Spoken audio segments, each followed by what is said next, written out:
La Comisión Permanente del Congreso, reunidos, evalúan el informe que recomienda la acusación constitucional por enriquecimiento ilícito contra el congresista Edel Alarcón, de UPP, en su condición de excontralor. Aquí, la acusación expuesta por la congresista Tocto en el siguiente video. Muchas gracias, señora presidenta. Como es de conocimiento, esta denuncia constitucional, la 371, en contra del señor excontralor Edgar Alarcón Tejadas, se nos fue delegado a nuestra persona y, bueno, sustentada en su momento en la Subcomisión de Acusaciones Constitucionales. Por favor, la siguiente. Señora presidenta, señores colegas congresistas, para tomar nosotros un poco un contexto y sobre todo para realizar nuestro informe final, lo que hemos tomado también como referencia son algunas fuentes. Por ejemplo, las declaraciones juradas omisas que ha tenido el señor excontralor Edgar Alarcón Tejada, que nos demuestran de alguna u otra forma la falta de transparencia, la falta de formalidad, de algunas irregularidades administrativas, como por ejemplo el no declarar ante la SUNAT ni tampoco ante la Contraloría en el año 2013 al 2015 un monto de $182.550 americanos, y también haber presentado la misma declaración del año 2013 al 2014. El 2014, perdón. También haber ejercido actividad lucrativa estando impedido por el artículo 26 de la Ley Orgánica de la Contraloría General de la República, cuando fue funcionario y cuando fue Contralor General de la República. En ese sentido, señora presidenta, fueron estas conductas las que dieron como resultado la denuncia constitucional que el día de hoy nos conlleva, nos atañe en este momento. ¿Cuáles son los casos que se le imputan al excontralor? Uno, se le imputa un desbalance patrimonial, es decir, mayores gastos y menores ingresos por una suma de 201.337.24 soles. ¿Durante qué periodo? Durante el periodo que fue Contralor General de la República, es decir, desde el 9 de junio del 2016 hasta el 4 de julio del 2017. Y el otro cargo que se le imputa es que existen diversos ingresos bancarizados, que son en total 21, por una suma de 275.644.90, cuyos orígenes hasta la fecha y depositarios hasta la fecha se desconocen, durante el periodo en el que fue Contralor General de la República. ¿Cuál es el delito potencial?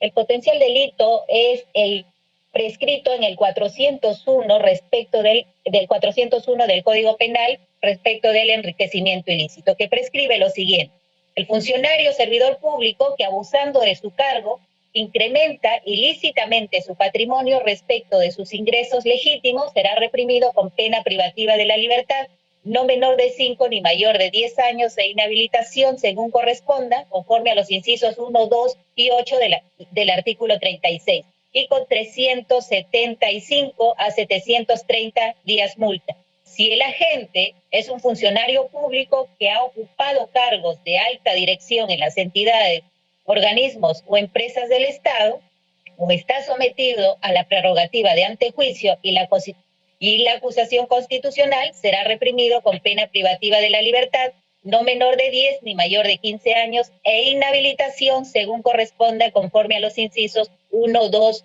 y 8 del artículo 36, y con 365 a 730 días multa. Se considera que existe indicio de enriquecimiento ilícito cuando el aumento del patrimonio o del gasto económico personal del funcionario o servidor público, en consideración a su declaración jurada de bienes y rentas, es notoriamente superior al que normalmente haya podido tener en virtud de sus sueldos o emulentos percibidos o de los incrementos de su capital o ingresos por cualquier otra causa lícita. Siguiente, por favor. Como ustedes pueden apreciar en el cuadro que les estamos presentando, acá hacemos un análisis, o se hace un análisis respecto de los ingresos, respecto de los egresos, las diferencias que existen en cada uno de ellos y al final nos da un desbalance del 201.337.24. Todos estos ingresos son de fuentes conocidas, de fuentes lícitas que ha tenido el señor Alarcón dentro del periodo en el que fue Contralor General de la República. Siguiente, por favor.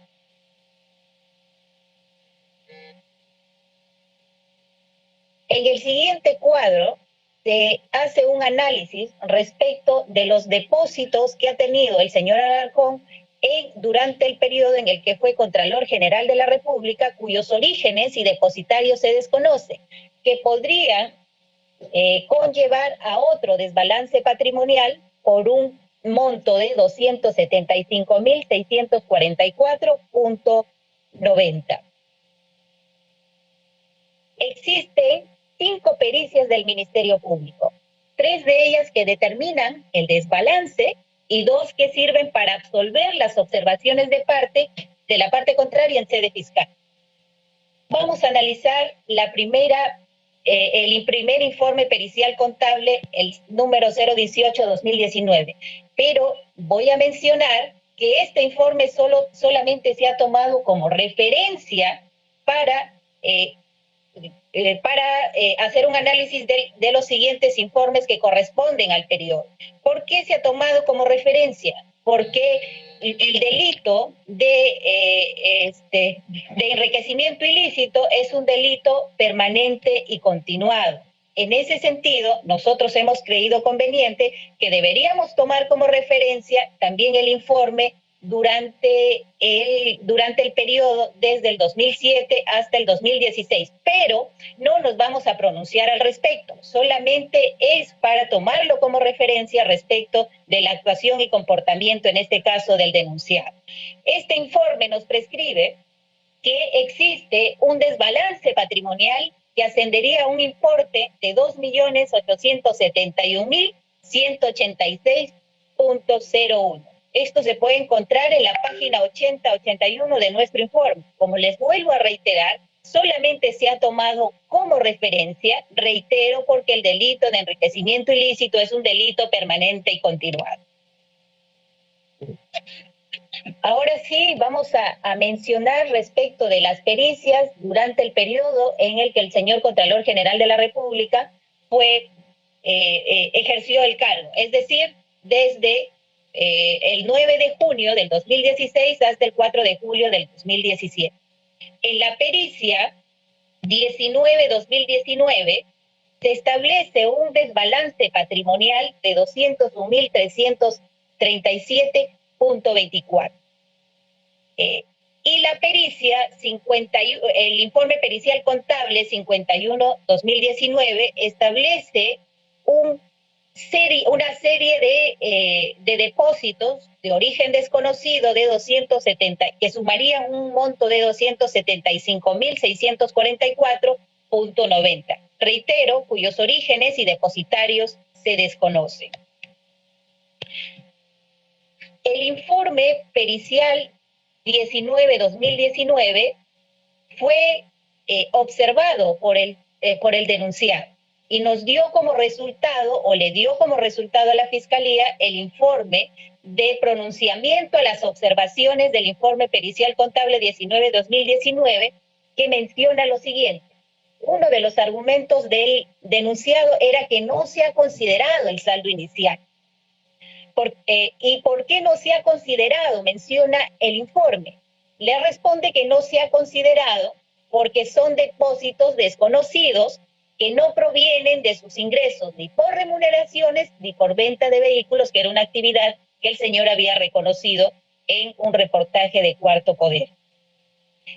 En consecuencia, este informe de pronunciamiento de las observaciones del informe pericial contable 19-2019 debió haber sido impugnado por el señor denunciado. Sin embargo, esto no ha sido impugnado, por lo tanto, ya es cosa decidida.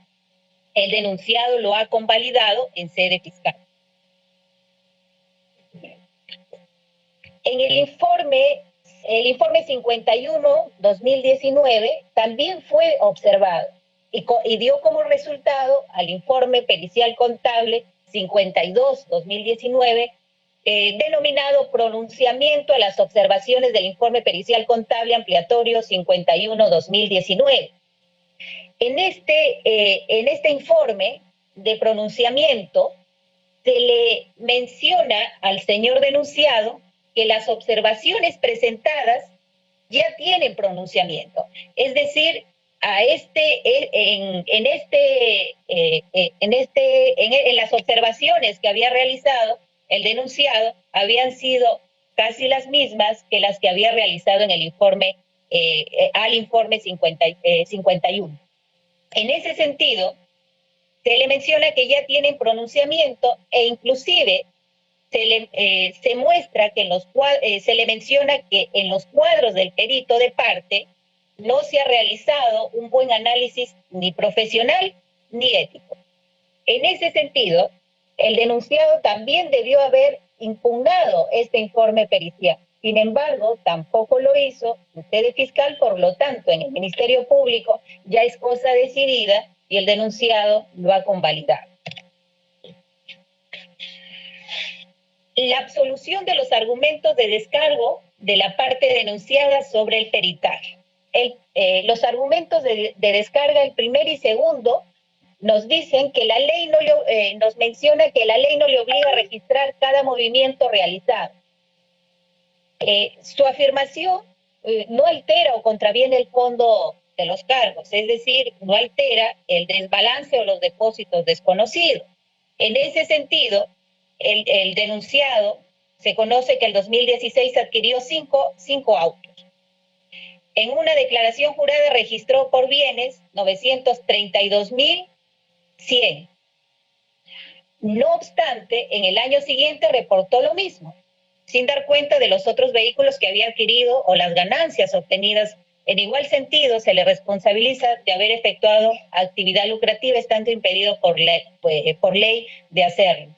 Uno de los argumentos de descargo que menciona el denunciado es que solo se le debe investigar en el presente cuaderno por las acciones ejecutadas cuando era Contralor General de la República, desde el 3 de junio del 2016, desde el 9 de junio del 2016 al 4 de julio del 2017. En este sentido, en la página 112 de nuestro informe final, en el subcapítulo 3, sobre la absolución de descargos y pericia de parte, se absuelve este extremo. Literalmente se expone lo siguiente. Al respecto, ya nos hemos pronunciado que por un tema procedimental, de acuerdo a la ventaja que le alcanza al investigado, recordemos que esta hubiera sido una sola investigación desde el 2007 hasta el 2017, sin embargo, durante el 2016 ingresa como Contralor, se le alcanza una prerrogativa, es por lo que se bifurca este caso. Dicho periodo es el que será materia de pronunciamiento en la presente investigación. Pero ello no limita o restringe que evaluemos todo el periodo en que se le acusa al investigado de enriquecimiento ilícito. Es más, si efectuáramos lo que el denunciado desea imponer, se estaría contraviniendo a la característica fundamental del delito de enriquecimiento ilícito, como les mencionaba, que es un delito de ejecución continua o permanente. Además de ello, estaríamos vulnerando el principio de unidad de la prueba, estaríamos violentando el principio también de coherencia procesal y estaríamos afectando el artículo 159 de la Constitución sobre las atribuciones del Ministerio Público y afectaríamos sobre todo el valor de la verdad. Por lo tanto, señora Presidenta, el buscar una contrariedad entre la ventaja procedimental que ostenta y los principios de cualquier proceso no resulta pertinente, ya que la prerrogativa de antejuicio fue originada para reforzar los fines naturales de un proceso penal, el buscar un proceso bajo garantía sin ninguna contaminación política de por medio. Nos hemos pronunciado respecto de que solo se debe investigar en el presente cuaderno durante el periodo en que fue Contralor General de la República, en la página 120 de nuestro informe, en la página 89, en la página 90 de nuestro informe, en la página 104, igualmente en la página 77 del informe, en la página 105, en la página 132 a la 135. Respecto de otro argumento de descargo, los puntos cuarto, quinto, sexto, séptimo y octavo, que hace referencia a nuestro informe de pertinencia de pruebas, nos indica que los informes periciales contables números 1951-2019 no han considerado saldo inicial, no han considerado la venta de un bien inmueble y la gratificación por tiempo de servicio. En este sentido, señora presidenta, respecto del saldo inicial, pericialmente se ha demostrado que el mismo obedece a un saldo de origen desconocido, que aún no está justificado formalmente, señora presidenta. En este extremo queda completamente absuelto su observación o su absolución de argumentos del señor denunciado, y en este caso nuestro repotenciamos con ello la posición expresada en la pericia del Ministerio Público. Respecto a la venta de los inmuebles, el informe número 52, respecto del pronunciamiento de las observaciones del informe pericial contable 51, también absuelto este extremo, señora presidenta, pero a fin de dar una opinión sobre lo expresado, damos a conocer que dicha cantidad por la venta del inmueble asume a 42.198, no altera el resultado final del desbalance patrimonial de 201.337.24. Sin perjuicio de ella, señora presidenta, estimados colegas, hacemos nuestro el que solo haya adjuntado documentación en copia simple, sin documento oficial notarial, sin número de cardes, número de acta y constancia de la notaría. Además, que solo adjuntado una copia simple del cheque de gerencia. En concreto, este extremo, señora presidenta, estimados colegas, queda completamente absuelto, y de nuestra parte repotenciamos la posición expresada en la pericia del Ministerio Público. Respecto a la liquidación de los bienes sociales, señora presidenta, no resulta pertinente, ya que el investigado percibió dicha suma como beneficios sociales el 8 de julio del 2017, es decir, fuera del periodo en estudio o investigación, que es del 9 de junio del 2016 al 4 de julio del 2017.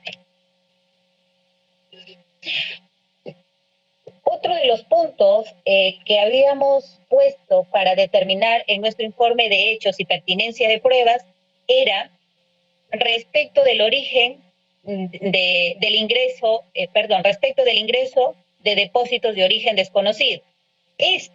Señora presidenta, no fue absuelto en los escritos de descargo del denunciado, tampoco en los escritos posteriores, ni en la pericia, ni en la audiencia. En ese sentido, señora presidenta, nos hubiera gustado que este único punto, el denunciado nos hubiese absuelto. Sin embargo, reitero, es el único punto que no fue absuelto en el escrito de descargo. Tampoco, reitero, en los escritos posteriores, tampoco en la pericia de parte presentada, ni en la audiencia. Vamos a hacer una evaluación del tipo penal al imputado. El sujeto activo del delito, en este caso, vendría a ser el denunciado, quien como Contralor General de la República, en los periodos ya mencionados, y de acuerdo al informe pericial contable financiero 19-2019, así como el 51-2019, tendría un desbalance patrimonial por 201.337.24 y tendría ingresos bancarios de origen desconocido por la cantidad de 275.644.90. ¿Quién sería el sujeto pasivo en nuestro caso? El sujeto pasivo en el presente caso vendría a ser el Estado peruano, a quien el denunciado habría afectado particularmente desde el 9 de junio del 2016 al 4 de julio del 2017. El bien jurídico protegido en el presente caso El denunciado, en el plazo bajo el análisis que estamos realizando, habría evadido la posibilidad de que el Estado controle sus intereses crematísticos. A su vez, las pericias desarrolladas arrojan que el investigado habría actuado afectando la transparencia en sus transacciones y sobre todo la probidad contractual del cargo, conductual del cargo, perdón. La consumación del delito. En el caso del denunciado, dentro del plazo que estamos evaluando y de acuerdo a las pericias que ya se ha evaluado, habría incrementado injustificada e ilegalmente su patrimonio. De igual forma, cuando el investigado ha sido requerido para que justifique los montos determinados en la pericia, no ha podido subsanar dichas alteraciones. El agravante en este caso, el denunciado ha sido, como es de conocimiento, un alto funcionario que ha ocupado un cargo de alta dirección, como es la Contraloría General de la República. Como también está sometido a la prerrogativa de antejuicio y acusación constitucional. Debido a ello, en esta agravante, calzaría la conducta bajo pronunciamiento en nuestro informe. El elemento subjetivo, en este caso, de acuerdo a lo expresado en la denuncia y los anexos, como también de acuerdo a lo actuado en esta subcomisión, habría cometido dolosamente el delito. Entonces, señora presidenta, estimados colegas, de acuerdo a lo expresado, es factible para nuestro despacho y para la subcomisión recoger la tesis del Ministerio Público cuando indica que en este caso el señor excontralor, como máxima autoridad de la Contraloría General de la República, no estaba sujeto a subordinación, tampoco a autoridad, tampoco a dependencia alguna en el ejercicio de su función, ostentando una especial vinculación funcional derivada de su cargo con la administración y la gestión de dicho órgano constitucional autónomo. Por ello, le asistían deberes respecto al patrimonio de la entidad a la cual representaba, donde válidamente podría concluirse que el incremento patrimonial podría obedecer al abuso del alto cargo funcional que ostentaba. A nuestro comprender, se cumplirían los requisitos del tipo penal que hemos mencionado bajo la modalidad agravada. Posterior al presente informe final, esto le va a servir a la Fiscalía para que formule denuncia penal, es decir, que lo que nos corresponde evaluar aún es a nivel, señora presidenta, estimados colegas, indiciario. Y ante ello podemos concluir que existen los elementos suficientes para que la Fiscalía formalice denuncia contra el investigado. En conclusión, señora presidenta, y de acuerdo a nuestro informe, que es de conocimiento de todos los colegas congresistas de la presente comisión,